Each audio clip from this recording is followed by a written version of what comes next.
सत साहिब सतगुरुदेव की जय। बंदी छोड़ कबीर साहिब जी की जय। बंदी छोड़ गरीबदास जी महाराज जी की जय। स्वामी राम देवानंद जी गुरु महाराज जी की जय हो।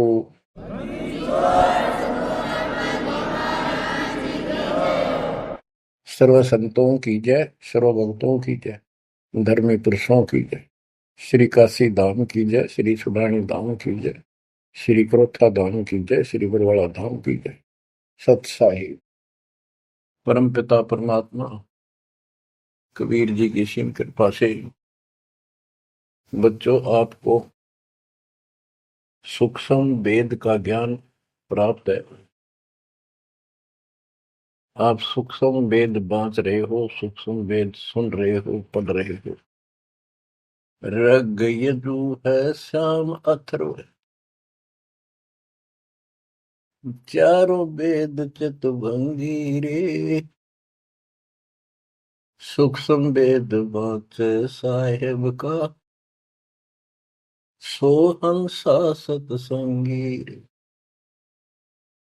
सूक्ष्म वेद बांच साहेब का, सोहंसा सतसंगी रे। तीन लोक और भवन चतुर्दश, कोई नहीं सत्संगी। बच्चों ये बातें यदि आप पहले सुनते, आपको यह सब प्रमाण, ये संपूर्ण ज्ञान प्राप्त ना होता तो आपका माथा ठनका हो, आपके मन में सौ सौ दोष दास के प्रति आते। ये यूं पता नहीं क्या बकवास करता है, क्या किसी को भी ज्ञान नहीं। यही शंका आदरणीय धर्मदास साहिब जी की मन में आई थी संत जी के, कि भाई ये चंदा बाबा ऐसी बातें बता रहा है तो कोई ना कोई हमारे हिंदू धर्म में भी इन बातों को जानने वाला उससे मिलेगा, क्योंकि शास्त्र हमारे। उसके बाद वो अपने गुरु जी के पास गया। गुरु जी तो रूपदास जी ने कह दिया, भाई मैं जितनी जानू था बेटा, मैंने तेरे से कुछ नहीं छुपाया। जिस तरह के प्रश्न आप कर रहे हो इनका उत्तर मेरे पास नहीं है, और जिसने तुझे ये ज्ञान दिया है उसी के पास जा, उसी से समाधान पूछ। लेकिन धर्मदास के सामने यह बात खटक रही थी कि अनपढ़ आदमी, जिंदा बाबा, इसको ज्ञान कैसे हो गया ये? इसने भी तो किसी हमारे हिंदू से सुना होगा, और अवश्य कोई संत, मंडलेश्वर, कोई पीठाधीश इसका जानकार पाओगे।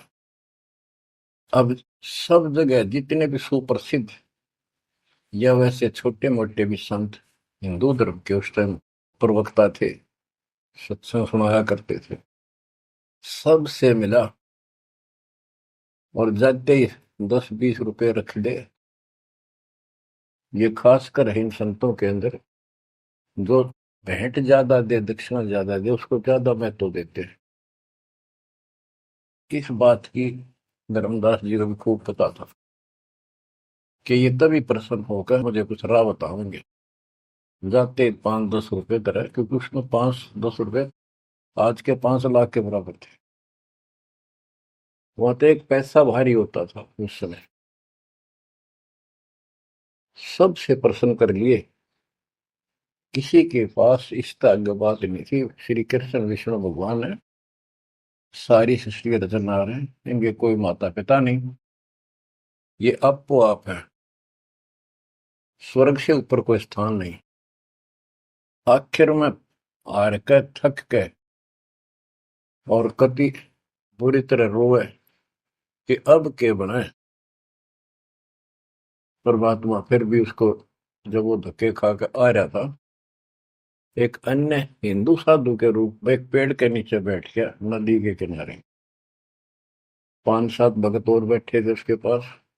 जिज्ञासु वैसे ही बाबा भी चलता फिरता था।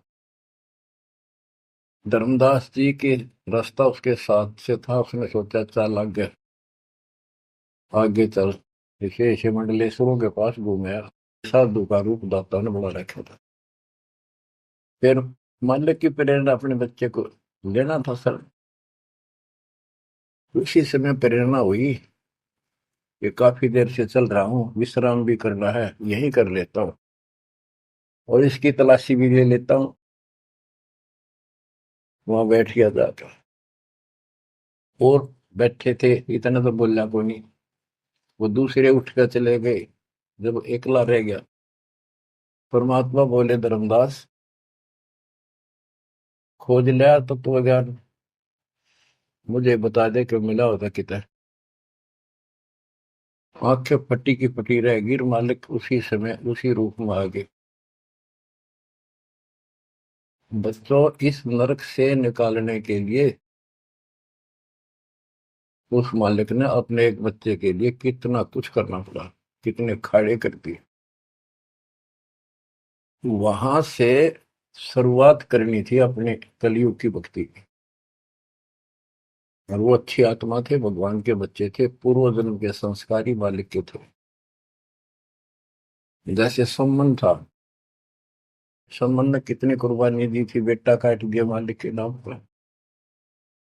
अब उसके लिए खाड़े करे थे परमात्मा ने, कहाँ कहाँ कैसे बंदी बने, कोड़े खाए, उसकी सेल बिस्तर बिछाए। किसी जन्म का ये धर्मदास जी भी ऐसे ही कुर्बान आत्मा था, लेकिन ये ठीक से टिके नहीं क्योंकि ज्ञान संपूर्ण नहीं था। इसलिए मालिक उसके लिए फिर वहां बैठ के जाकर धर्मदास जी परमात्मा के चरणों में गिर के अपनी ढीठता, अपने अविश्वास, अज्ञानता का बहुत पश्चाताप किया। हे मालिक, आप सत्य, आपका ज्ञान सत्य, आपका समाधान सत्य। परमात्मा बोले, ये प्रेरणा मैंने की थी तेरे अंदर। काल का बेटा बहुत लंबा जुगाड़ है, बहुत लंबा षड्यंत्र है। पाया किसी के पास ये ज्ञान। हे महाराज, ज्ञान के वो तो गंध भरा, काम करो सारा सड़ रहे हैं। तो बच्चों, अब आपको दास बताना चाहता है परमात्मा की महिमा और सूक्ष्म वेद वाला ज्ञान संत गरीबदास जी को प्राप्त हुआ परमेश्वर से। उनके सतगुरु और भगवान स्वयं कबीर साहब थे, जिनका गुरु भगवान और ज्ञान एक नंबर का। तो उस पर हमने विश्वास करना चाहिए, लेकिन विश्वास करने के लिए कुछ आधार होता है। हिंदू धर्म के लिए गीता और वेद, 18 पुराण, ये आधार है कि ये अध्यात्म के मूल ग्रंथ है। उन मूल ग्रंथों से आपको परमात्मा की वाणी सिद्ध कर दी। ऋग यजु है साम अथर्व,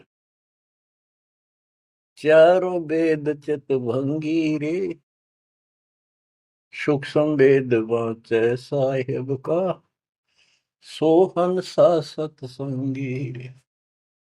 तीन लोक और भवन चतुर्दश, कोई नहीं सत्संगी। क्यों? क्योंकि उनके पास ये तत्व ज्ञान नहीं। बच्चों, यजुर्वेद अध्याय 40 मंत्र 10 में यही कहा है, कोई तो भगवान को साकार कहता है, रामकृष्ण रूप में, अवतार रूप में आने वाला। अन्य कहते हैं वो कभी साकार होता ही नहीं, वो तो निराकार है। परमात्मा साकार है या निराकार है, किस स्थिति में आता है, वो कैसे लीला करता है, इसकी जानकारी किस तत्वदर्शी संतों से पूछो। गीता अध्याय 4 श्लोक 34 में और 32 में स्पष्ट भी कर दिया कि जो तत्व ज्ञान होता है, परमात्मा अपने मुख कमल से आकर बोलता है।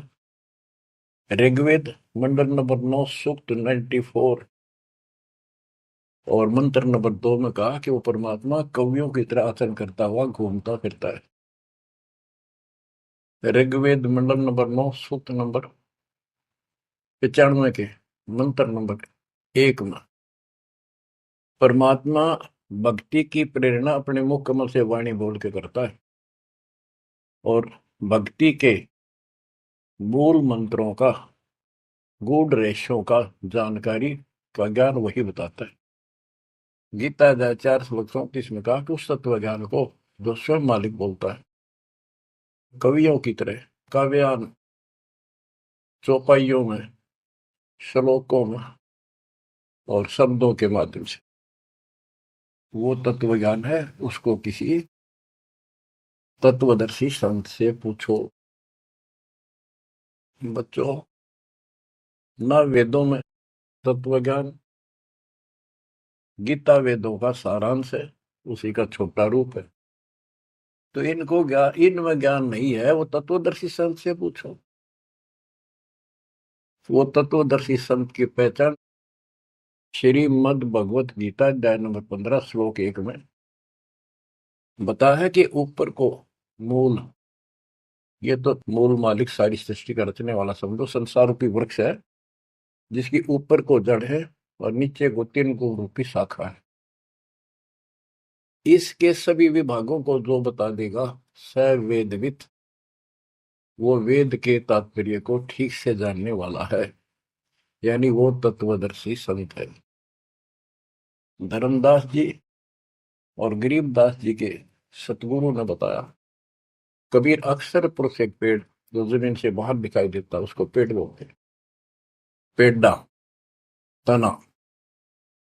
गरीब अक्सर पुरुष एक पेड़ है, निरंजन व की डार और तीनों देवा शाखा है, ये पातुल संसार। फिर तपस कर दिया कबीर, एक के साध्य सब सदर, सब साध्य सबदा, माली शीचे मूल को फल फुल अगा। सभी parts of the tree, works के सभी विभाग बता दिए कि तना अक्षर पुरुष है, डार ये क्षर पुरुष है, क्षर पुरुष, और तीनों देव आरद गुण ब्रह्मा सत्पुरुष उत्तम गुण शिव जी रूपी शाखाएं और पातरूप संसार। तो बच्चों, फिर साथ में ये समाधान भी कर दिया कि एक का साध्य सब सद है, यानी मूल को पूजो, उसको इष्ट रूप में मानो, उसके बाद अपने अनुष्ठान करो, साधना करो। जो आपको प्रथम मंत्र दिया जाता है इसमें प्रथम और लास्ट वाले मंत्र को छोड़कर सारे इन्हीं शाखाओं वाले मंत्र है। और गीता अध्याय 3 श्लोक 10 से लेकर 15 तक ये स्पष्ट किया है कि शास्त्र अनुकूल धार्मिक अनुष्ठान यज्ञ करने से वो सही भक्ति मानी जाती है। इन यज्ञों के द्वारा इन देवताओं को बढ़ाओ, ये यज्ञ से बढ़े हुए देवता तुम्हें बिना मांगे ही सब कुछ देते रहेंगे। और उस परम अक्षर पूर्ण परमात्मा को इष्ट रूप में प्रतिष्ठित करके फिर सारे धार्मिक अनुष्ठान करो। कहते हैं सब प्राणियों की उत्पत्ति अन्न से होती है, अन्न वर्षा से होता है। वर्षा शास्त्र विहित, शास्त्र में प्रमाणित धर्म कर्म यज्ञ करने से होती है। और कर्म लगाए ब्रह्म ने, क्योंकि सबके लोक में आए थे काम करके खाना पड़ा, सतलोक में कोई काम नहीं था, बैठा सब फ्री मिला था। जैसे आप सतलोक आश्रमों में जाते हो, आपको सारा बना बनाया मिल रहा है, हर खाओ और भक्ति करो, सत्संग सुनो और आ जाओ। फिर बताया है कि सभी प्राणियों की उत्पत्ति अन्न से होती है, अन्न वर्षा से होता है। वर्षा शास्त्र विहित, शास्त्रों के अनुसार किए गए अनुष्ठानों से होती है, यज्ञ से होती है। और यज्ञ शास्त्र अनुकूल कर्मों से होती है। कर्म लगाए ब्रह्म ने, ब्रह्म की उत्पत्ति हुई अक्षर पुरुष से, और अक्षर पुरुष यानी अक्षर का अर्थ यहाँ पर अविनाशी है, और जहां पर प्रकरण होता है एक से अधिक, अक्षर का अर्थ ही अविनाशी होता है। लेकिन सरपुरुष अक्षर पुरुष, सरपुरुष ब्रह्म है, ये काल है 21 ब्रह्मांड का स्वरूप, अक्षर पुरुष सातवें ब्रह्मांड का स्वरूप।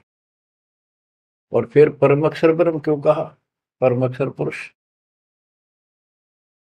कि वो सब का मालिक वो है।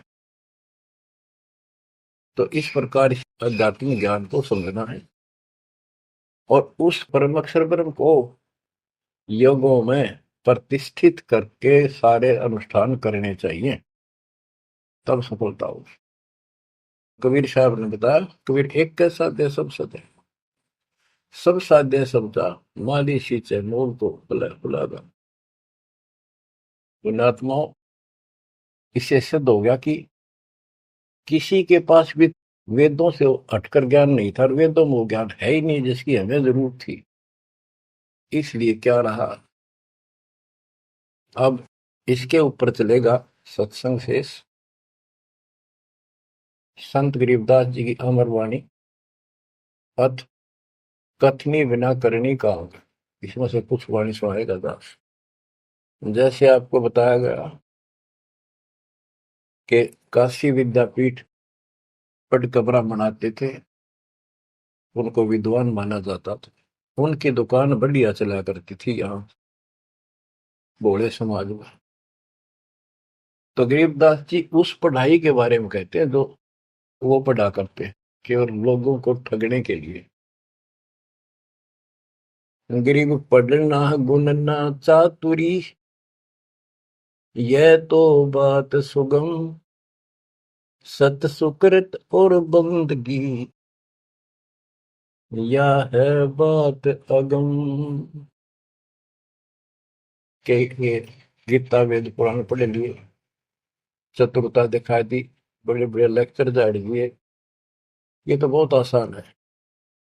लेकिन सत सुकृत, सच्ची भक्ति, सच्चे अच्छे कर्म, और भक्ति, सच्ची भक्ति, बंदगी, प्रणाम, बंदगी के अंदर वजह सारा कुछ आ जाता, भक्ति भी आ जाती है, मंत्र भी आ जाते हैं, प्रणाम भी आता। कई बार विशेष तौर पर बंदगी प्रणाम को बोलते हैं, बंदगी प्रार्थना भी कही जाती है। फिर बताते हैं कि सत्य सुकृत, अच्छे कर्म, और बंदगी, परमात्मा की स्तुति, नमस्कार, प्रणाम, भक्ति, सच्चे ढंग से पूरे गुरु से प्राप्त करके तत्व ज्ञान के आधार से करना, यह है बात अगम। ये ऊंची बात है, आगे की है, बहुत सबसे आगे की, सबसे श्रेष्ठ। गिर पड़ना गुनना रोग है, उलझे दुनिया माही, 52 अक्षर में बंद रहे, आगे की सुध नाही। संस्कृत भाषा के 52 अक्षर बताए। इसको इसलिए सीधा अर्थ कहते हैं जो संस्कृत से सीमित है, इन ग्रंथों तक सीमित है, इनमें वो ज्ञान है नहीं। ये उलझे दुनिया में, ये लग 84 के चक्कर में रहेगी। गरीब पढ़े गुणे पावे नहीं, अनपढ़ने से न्यार, अंकोतर छंद है, कैसे पावे पार। कहते पढ़े गुणे पावे नहीं, अनपढ़ने से न्यार, यानी जो चतुरता दिखाने के लिए पढ़ते हैं वो कभी नहीं परमात्मा प्राप्त कर सकते, ना वो ज्ञान मिले। अनपढ़ने से न्यार, कि बिना पढ़े भी बात नहीं बने। अब जैसे आप अक्षर ज्ञान प्राप्त कर रहे हो, आप भले ही अपनी रोजी रोटी के लिए कर रहे हो, लेकिन अब इस पढ़ने से आपको अपने मूल ग्रंथ समझ में आ जाएंगे। ये सूक्ष्म वेद है, इसके अंदर जो गूढ़ रहस्य है वो अन्य वेदों से भी उत्तम और गहरे हैं। इसमें कह दिया पढ़े गुणे पावे नहीं, यह पढ़ाई है वो तो मूर्ख बनाने की। अनपढ़ने से ना, जो नहीं पढ़े वो भी दूर रहेंगे। हमारे को अक्षर ज्ञान नहीं था, इसलिए हम इन चतुर लोगों की बातों में फंसे रहे। गरीब वेद कथें चित चूक है, मन में मान मरोड़, कहने मात्र के तो पंडिता, ये होते के डोर। कि इन वेदों के पढ़ने मात्र से कुछ भी हासिल नहीं होना, क्योंकि वो ज्ञान है ही नहीं जी। अपने को जरूरत है मोक्ष प्राप्त हो, और वो ज्ञान मालिक प्रत्येक युग में आकर बोलते हैं, पर कदर नहीं बनी। गरीब वेद कथे चित चूक है, मन में मान मरोड़, अहंकार, और कहने मात्र के तो पंडित है, ये हुआ दिल्ली के ढोल के 84 लाख योनियों में जाएंगे। अब जैसे एक बहुत ही अच्छा उदाहरण दिया संत गरीबदास जी ने, बच्चों ये गाना बजाना समय के अनुसार शब्द भी सुनाए जाते हैं, और ये कड़वी गोली भी खिलाई जाएगी, तभी ये रोग कटेगा। सारा ट्रीटमेंट कंप्लीट करना पड़ता है। अब ध्यान से सुनो। पुराने समय में तिलों से तेल निकाला जाता था। वो व्यक्ति जो काम ये करते थे उनको तेली बोलते थे। वो एक कोल्लू लगाते थे। वो कोल्लू एक मशीन होती है, जिसमें 3-4 गिरारी सी होती, मोटी मोटी भारी भारी, और उसके ऊपर एक ऐसा पात्र लगा होता है जिसमें नीचे सुराख होता है, और उसमें सरसों डाल दी, तिल डाल दिए, वो धीरे धीरे नीचे जाता रहता। कोल्लू चलता है एक लंबे लकड़, लंबा लकड़, कम से कम भी 15-20 फुट लंबा। उस कोल्लू को चलाने के लिए एक लंबा लकड़ फंसा के, और उस लकड़ को पाट बोलो हमें, लाट पाट, उसको बैल से चलाया जाता था। और वो बैल उस लकड़ की जितनी लंबाई होती है उसके में ही सर्कल में घूमना होता था उसको। वो सर्कल होता था, उसके एक सर्कल में घूमता था, सेम कति फिक्स्ड होता था उसका डायमीटर। उसी परिधि में वो बैल घूमता रहता था, और उधर से कोल्लू चलने से तेल निकलता। उस कोल्लू को चलाने के लिए एक बैल का प्रयोग किया जाता था। वो उस लकड़ लंबे लठ, 15-20 फुट, 25 फुट लंबे लठ के एंड पे, लास्ट में एक कुंडा डाल कर उसमें रस्सा बांध कर, और उस बैल के दोनों तरफ कंधे से बांध दिए जाते थे रस्से, और उसको चलाया जाता था। तब वो कोल्लू घूमता था, और उसमें डाले हुए सरसों या तिल, उनका तेल निकलकर बाहर आता था। वो तेली कहलाता था, और उसको खींचने वाला तेली का बैल का है। उस बैल के आंखों पर पट्टी बांध दिया करते थे, और एक आदमी उसके पीछे होकर 2-3 बार उसका लठ मारता जोर के, और वो बहुत तेज चलता। तो फिर उसको ये भय हो जाता कि लठ तेरे पीछे पीछे है। वो अपने आप स्पीड में रहता था, और इस तरह वो कोल्हू सारा दिन चलता था। बीच में थोड़ी बहुत देर पानी पिला दिया, चारा खिला दिया, फिर जोड़ दिया जाता। तो उसका केवल सीमित दायरा था, उससे 12 कदम भी नहीं जा सकता था वो। अब इसके ऊपर ये कुछ वाणियां आपको समझाने के लिए बताना पड़ा। इतना गजब का ज्ञान दिया इसमें, 100 का 100 सत्य है। गरीब वेद कथे चित चूक है, मन में मान मरोड़, कहने मात्र के तो पिंडता, ये हो तेली के डोर। ये अगले जन्म में तेली के बैल बनेंगे। एक तो उदाहरण ये दिया है कि वो साधना ठीक नहीं करते तो शुद्ध नहीं हो जाएगा। फिर पीछे तू पशुआ की जय, गद्दा बैल बनाई, ये 56 भोग कहाँ मन भोरे, कहीं कुरड़ी चरने जाई। इस वाणी का तो ये अर्थ है। अब इसके ऊपर आगे देखो। गरीब आंख बंद है दिखे नहीं, चल मारो मार, तेली के तो बैल को घर ही कोस हजार, के आंख बांध दी बैल की और डरता चालो मारो मार, वो सपेटते चलता रहता। उस तेली के बैल को उस सर्कल के अंदर ही सारा दिन एक महीने में 50,000 कोस एक महीने में तय कर देता, यानी एक कोस 3 किलोमीटर, यानी 1.5 लाख किलोमीटर वो एक महीने में पूरे कर देता। उसमें चल चल के इतना सफर तय कर लेता, रहता वही ठेकान, एक कदम उससे बाहर नहीं जाता।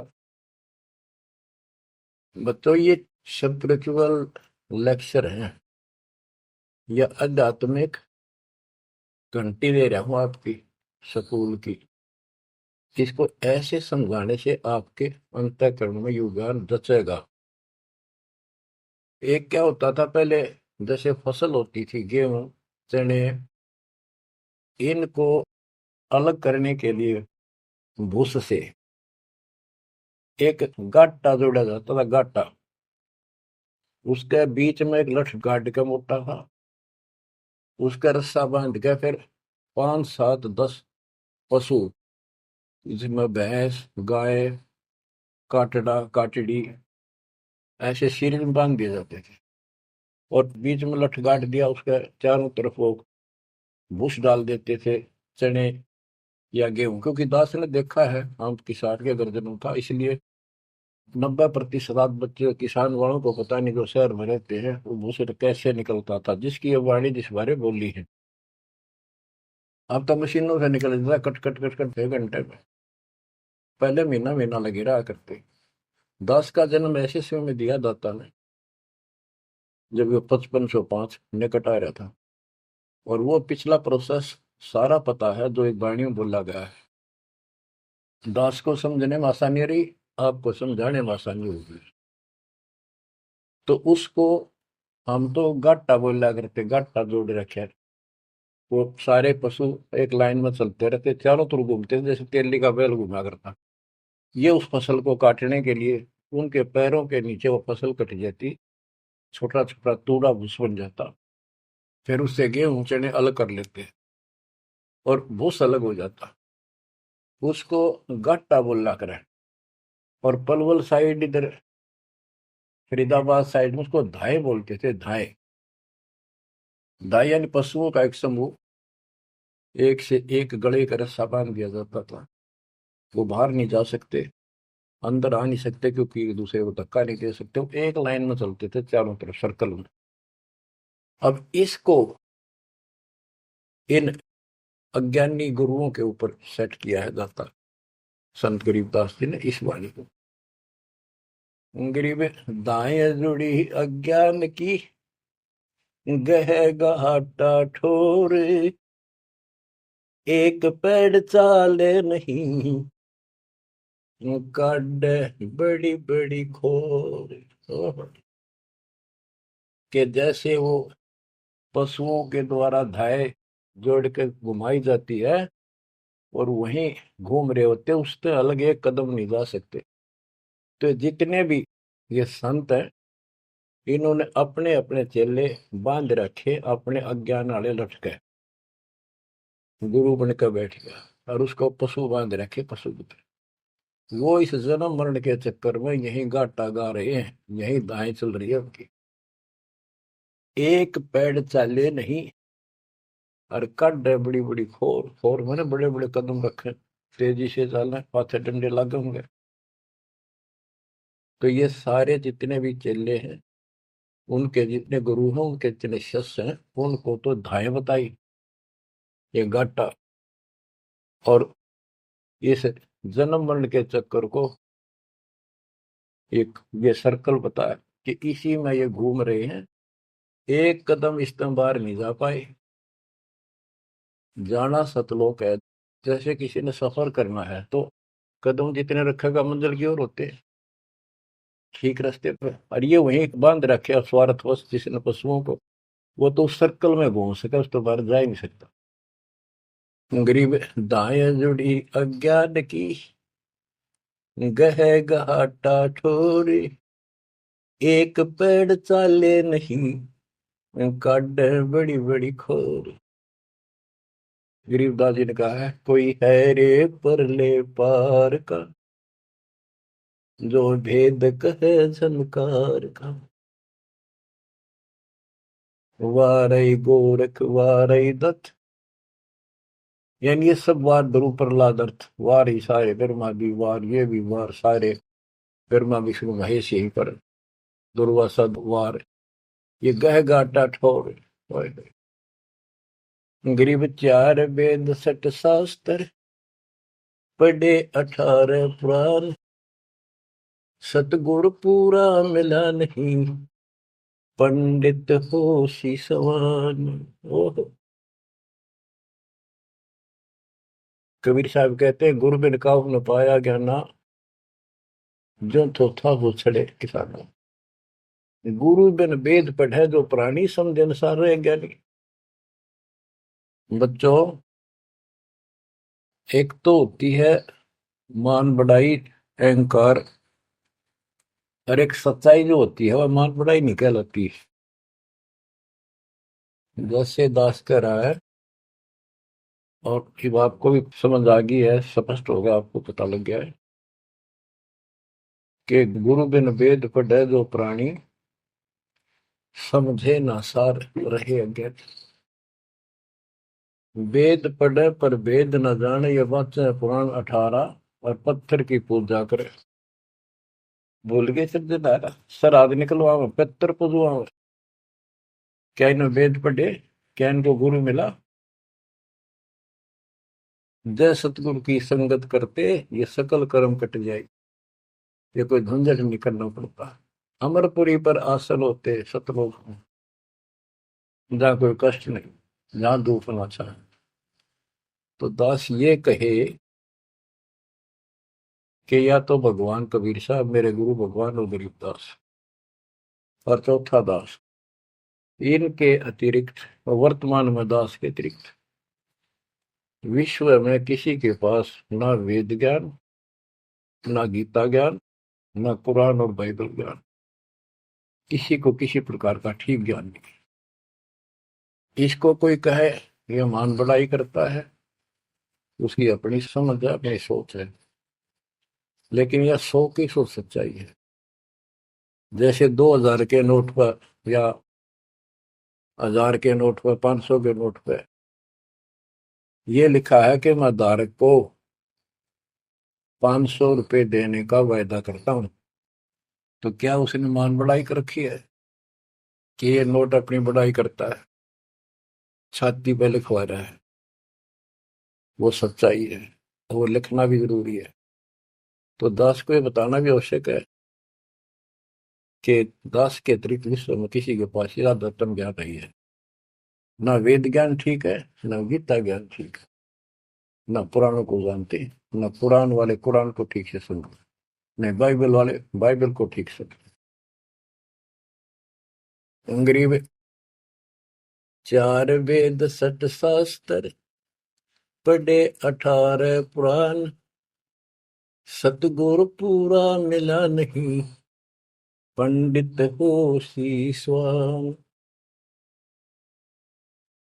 गरीब चार वेद सठ शास्त्र, पढ़े 18 बोध, कसम बांझ के होते है, पर बेटा नाही गोद।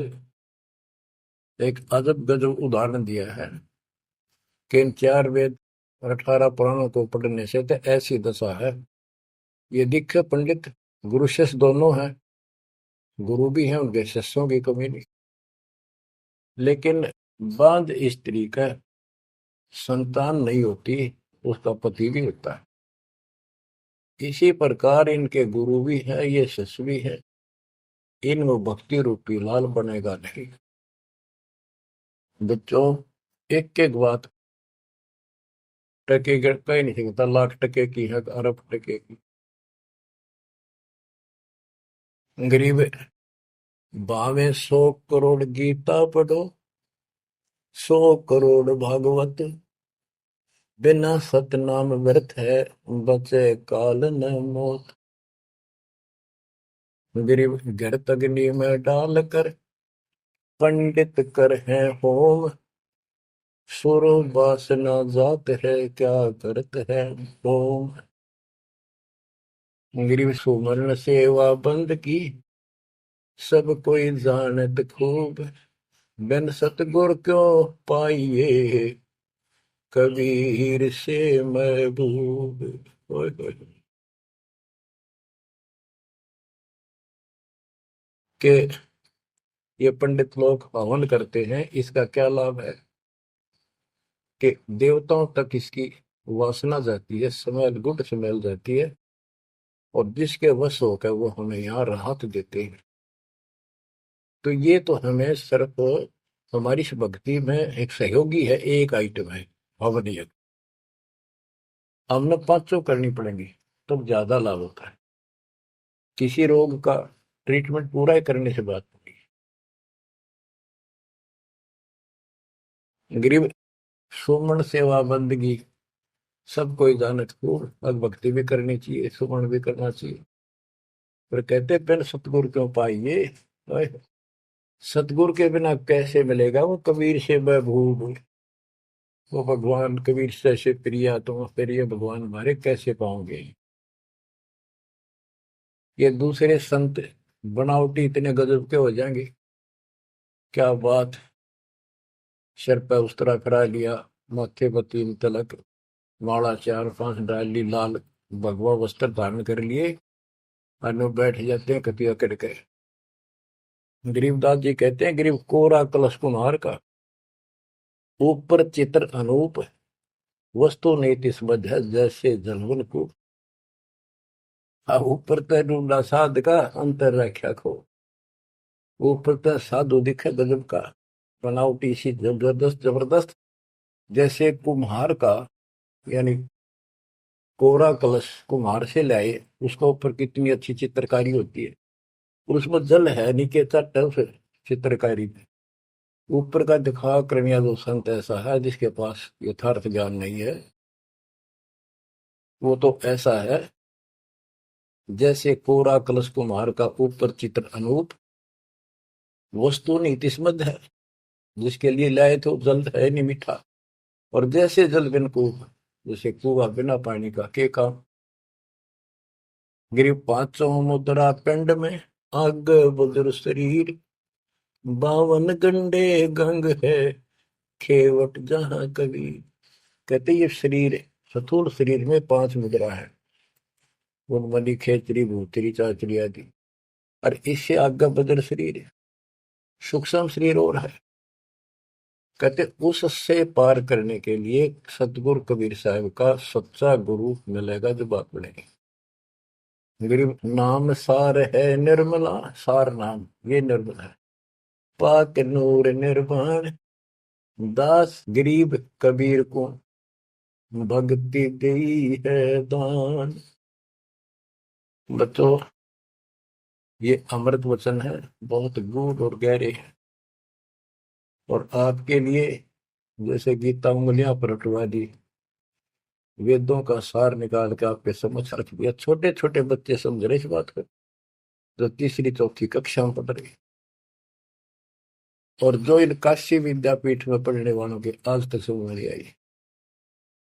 तो who is Guru, who is सतगुरु, और हु इज गॉड, ये आप अच्छी तरह समझ चुके हो बच्चों।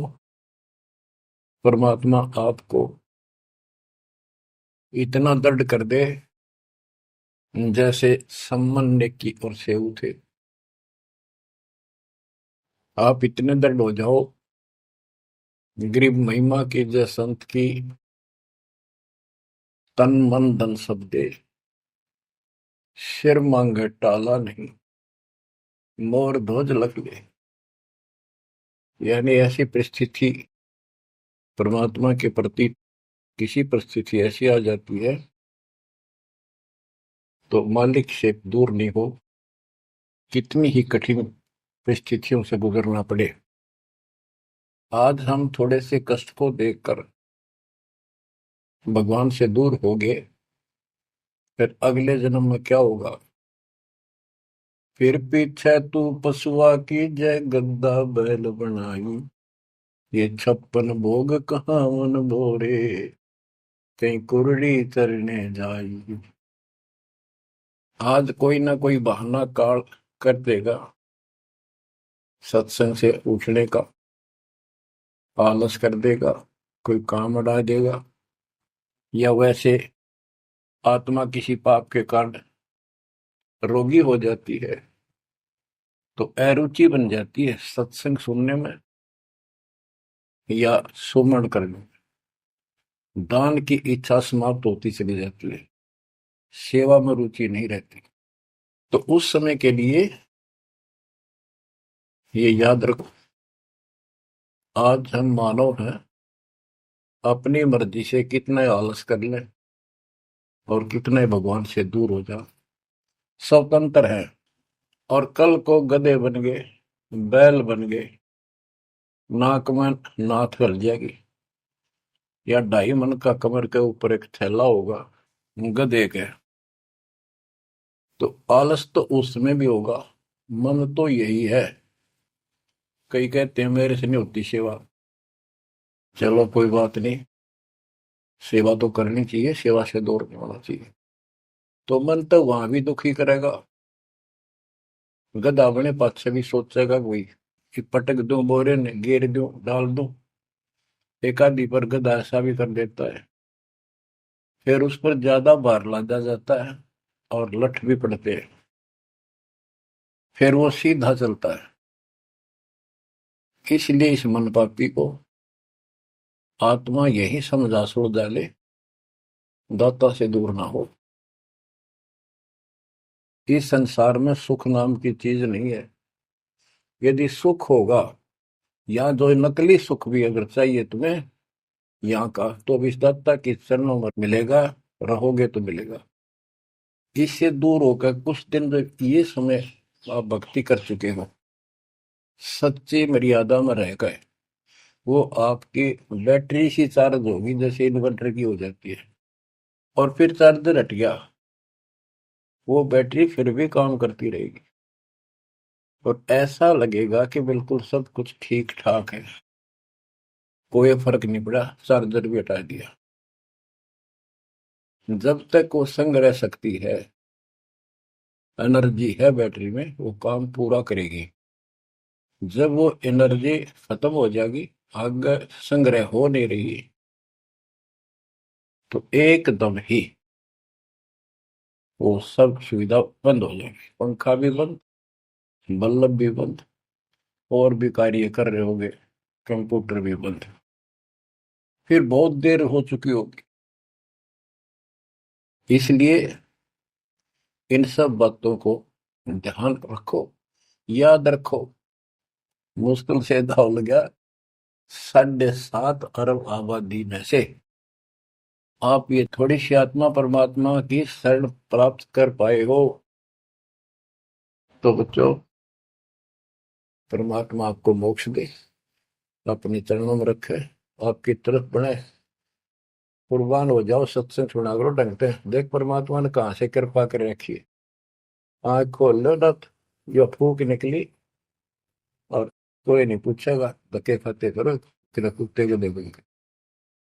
परमात्मा साथ इसलिए होगा कि हमारे और कामों में विशद करेगा। इसलिए मालिक पर ज्यादा ध्यान दो, काम करो, काम न को मना करें, उस काम में बरकत भी अब मिलेगी। दाता आपको मोक्ष दे, सदा सुखी रखे। सत्साई।